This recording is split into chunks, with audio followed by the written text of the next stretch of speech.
Hello and welcome to my talk. You thought your React application is secure? Think again. My name is Liran Tal and I want to show you today a few gaps that you should know about when you do React coding. So, why are we here today? I know what you're thinking right now. Like, this is the year 2021. Is this going to be another talk about XSS? Like, what do you want from me? What do you want from my life right now with XSS in React? Because I thought we got over it by now. Well, that's where I'm gonna say, hello XSS, my old friend.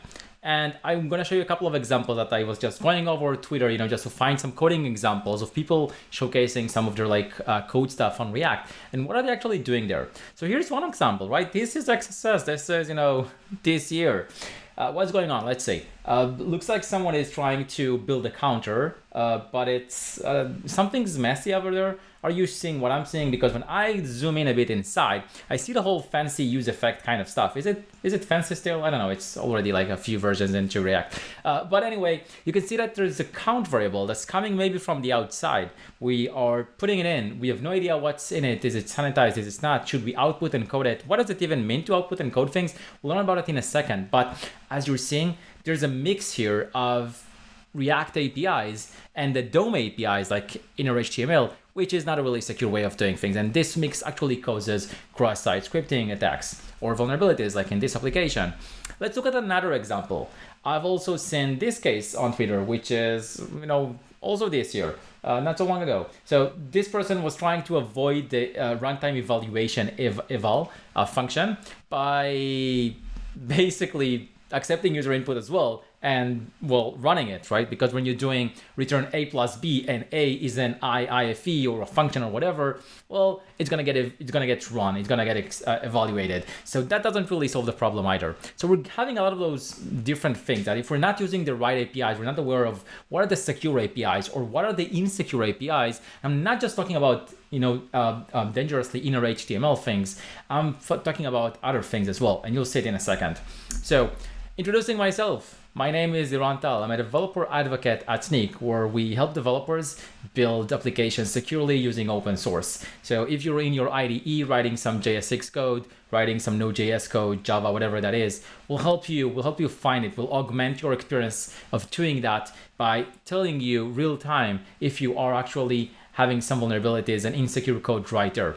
This is really cool, but I'm doing some other things as well, GitHub star, activist on web security topics. So, Node.js probably send me active there as well. Doing all of those kind of things, but really, if you just want to reach out and talk about any of this or something else on Twitter, Liran_Tal, and reach out and say hi. So let's get on with this. React is mostly secure by default, right? Like other frameworks like Vue and Angular, most of these get things right on the client side, right? As far as it goes to XSS and maybe some other things when some frameworks take, a bit more bulky and take a step further as well. But why am I saying mostly secure, right? Like what is going on? Why is Liran on this stage right now saying mostly secure? What is left for me to protect? Because I thought using React actually protects me from all of this weird XSS stuff happening to my applications. So to realize that, we kind of need to explore something else. So I'm saying React is mostly secure by default. But what does secure by default mean? We need to explore this a little bit, and you need to understand a little bit more of the jargon. And that's where I'm gonna just level up and just say what XSS is, so everyone here can be on the same level playing field. So when you write this code and render it to the DOM, the user input here, like first name, for example, what happens to it? In the general case where this is insecure user input, it could lead to potential vulnerabilities like XSS on the web page. But with React, you're kind of safe. Now, why is that? And so let's see what happens when we actually put something in like a script alert thing or image source or whatever into this JS6 code snippet. Well, actually, if you look at the page, you get something like this, which looks like a script or whatever element I would have put there, but it's not. That is because if you look very carefully with your DevTools inspector thing into this specific component, specific element on the page, you would actually see that all of those angle brackets, they're not real angle brackets. They're actually HTML entities that encode and tell the page that it needs to render it needs to render like the angled brackets to the left and to the right, but they're not real angled brackets. So that is why when you put that into the page and as user input, nothing would happen. No script would actually get evaluated, no runtime JavaScript evaluation, because this isn't actual a real HTML element or something around it.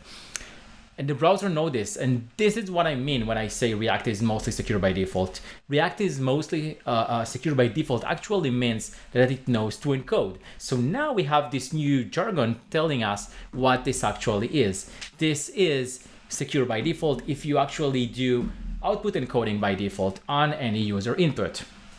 So with that said, with this knowledge, let's move a little bit forward and figure out now if React is secure by default and it does secure output of user input. Why are you saying this is mostly secure by default? What is still left for me to protect, and where are really all the gaps? So let's dive now into some live coding together and see what we can learn about some pitfalls.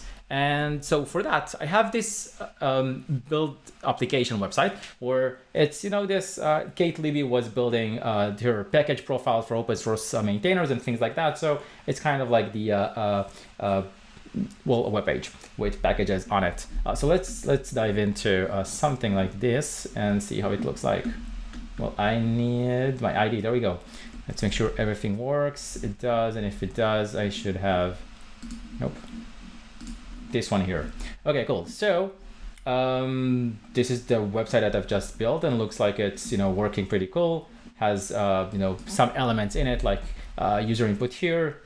Sorry, like the name, the description or something, link to their Twitter, some more stuff that I can use like testimonial. So there's a lot of user input here that we can use as a baseline of just simulating what could actually go wrong. So let's take a look at this a little bit more. For example, this database has all of the things that I was talking about over here, and this is what we're actually going to use to simulate what could actually go wrong. So I'm going to go and change some of them, for example, just for the sake of things. So I can change this to my name here, and once I do it, you see it auto loads to Liran Tal over here. That's fine, but what happens if I change it to something like image source X on error alert 1? And hopefully that triggers an XSS. It doesn't. This is where React actually helps you and secures things by default. Actually output encodes. This is what we said with the example of the first name. This is why if you try those things and they didn't actually execute, that's fine. That's because that's fine database author name over here is simply something that React knows to now apply output encoding and change all of this into HTML entities. So far so good. Let's bring this back to Kate Levy. And let's change something else. Let's try a link. Okay, let's try a link, which is not just a bit of text. Let's try and change this to well, this is over here. So this is if I there we go.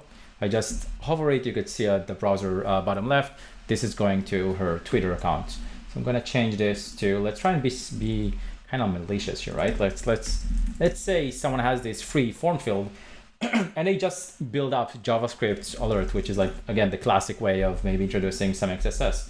So if I do this, let the page reload, assuming it does, so we need to like go here and maybe click on it, and we see now an XSS. But why? Why is it going on? This is actually pretty weird. Like, why do I have an XSS, an alert, if I'm actually using React? This is pretty newish version of React as well. Okay, this 17 and above. So what is going on here? Now to understand what is going on there, let's go back here, the Twitter link. The database.Twitter link actually gets inserted here. And so what we now understand is, well, React does not apply output encoding and protects you from href values like HTML attributes that go here. And that is something that you should be aware of. So let's try to fix it. And first of all, now you are aware of it and you know that if something is malicious there, we need to fix it. But let's see, there are some pitfalls in how we try to fix those things. So let's look at that as well. I'm gonna go here and we can leave it at that. And just before, play around here a bit, we have enough room. And so let's go ahead and try this whole use effector, just like change and sanitize it together. So let's try something like this is Twitter link. They put it over there. Okay, set Twitter link and use state. I'm gonna kick it off with the database. Yes. Okay, cool. Yes, do all that. Use effect, and come on. Yes, auto completed. There we go. And then we want to find if no, not that one. GitHub Copilot. That's insane, right? Twitter link dot index of JavaScript. Like, what do you think about this? Is this a good fix? Let's try it. I like this autocomplete. Go with that one. So basically this says if Twitter link over there on the database that we get as user input has JavaScript in it, it will actually set it to, I don't know, set it to something like this, right? Just a hash, and that's it. Hopefully I didn't forget to close anything. Looks good. I think it looks good. Let's try it. Did it reload? No idea. Let's see. Did not reload. Did reload. I'll reload it. There we go. So, no, we still have it. So this is not yet working. Oh, did I not save this one? Something here I didn't save. Let's try again. Oh, I'll tell you what we didn't do. So now we need to set the Twitter link instead of the database Twitter link, right? This is real life coding, real life debugging. There we go. Forgot to use the new variable. Okay, now is it loading it fast enough? There we go. Now we did load it fast enough, and you can see that on the bottom left. Actually, I can click on it and just nothing happens because it adds just the hashtag there, and that's it. So it looks like we fixed it. Did we fix it? What happens if someone gets a bit, tricky, and maybe they do something like that? They just, do it as a uppercase kind of string. So now if I do it, did it reload? Need to wait it to reload. There you go. So I reloaded it, and now we have the XSS again. So the fix wasn't really that good for us. Let's try something else. Let's say that we want to catch it. So what do you think we should do like that? Should we do a two lowercase and try it like this? Two lowercase. Would did that work? Let's do it like this. And as you can see, this is basically the thought process of a developer. And what would be great is if they had a tool that would help them on the IDE to basically follow the right APIs. Did it get loaded? Let me see. Oh, there we go. So now it did get loaded pretty fast, I think. And looks like we fixed it. Did we? You know it was coming, right? So we fixed the uppercase, we fixed the lowercase, but what else could go in, right? Like anything else, we can trim space characters and all of those things. We can try all of those, but would they actually work? Would they not? We can try different way of escaping it maybe, but that's maybe a bit tricky. What we haven't tried is, what happens if we add things like control characters there? And that is something that I could actually add a control character over here and escape something like, /r, /n, something like that.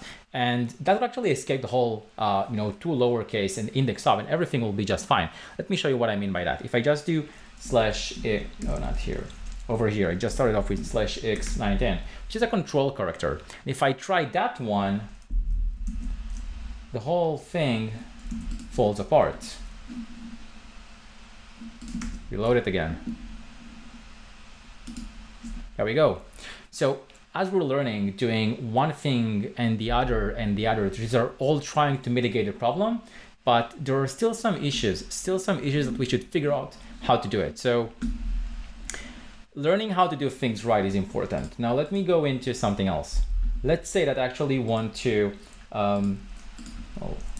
let's avoid this whole thing for a second. So I can try another example. Let's say that I actually want, Libby actually wants to go ahead and do this whole package JSON view And well, she's not gonna go, and I mean, I'm not gonna go and write a parser that I indents stuff and highlights. And this is, you could actually have themes and like pretty cool colors, right? So I'm not gonna build all of this. I'm gonna go outside and find something where I can give it a JSON file, like the package manifest for your npm package. We'll go ahead and do this whole really cool highlight syntaxing, because I'm also not really a CSS person. So this whole thing is not for me.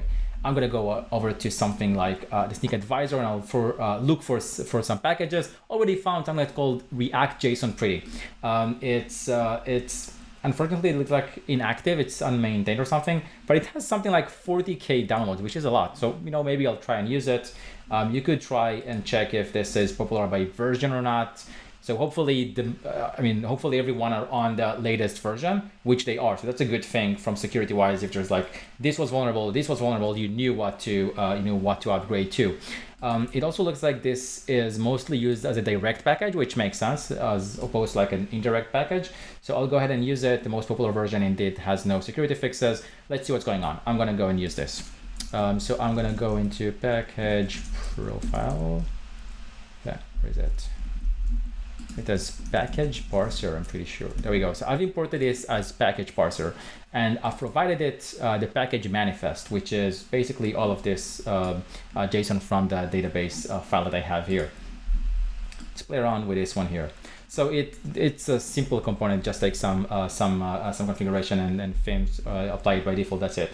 And I can go ahead and what I want to show you is like, let's try and do XSS from other places. Let's say that name is not now Gibson Explorer. Let's go back here, right? Not Gibson Explorer anymore. That's going to be again that thing that we saw. Well, let's do, I don't know, let's do, I mean, JavaScript alert will not work there. That's not a link. So I can try this vector instead, like alert, and see what happens. And changed it, but I mean, no alert. I don't even see any image tag, so that's okay. Let's try something else. What I would say is, I don't remember what was here, so I'll just do ABC. But let's say this, if I were thinking how to exploit this, I would say, if this package was written by someone, maybe they didn't take a good care enough of sanitizing the data or output encoding it by going into all of the recursive elements that actually are within the JSON. So all of the elements that are kind of like living inside other fields and other fields. So what if I try to put it here? Like maybe this is this level on the JSON is sanitized, but this one is not, or output encoded would be the best way of doing this. But looks like it is. So like that looks okay. So there we go.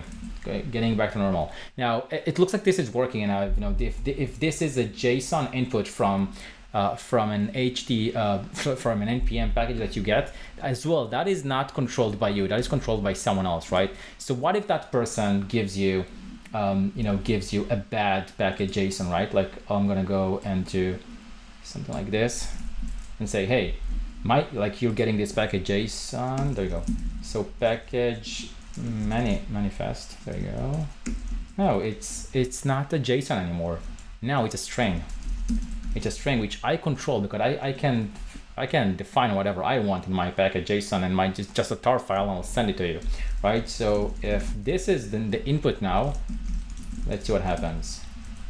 Change the whole meaning of what the package JSON is, but the question is the application ready to handle something like that?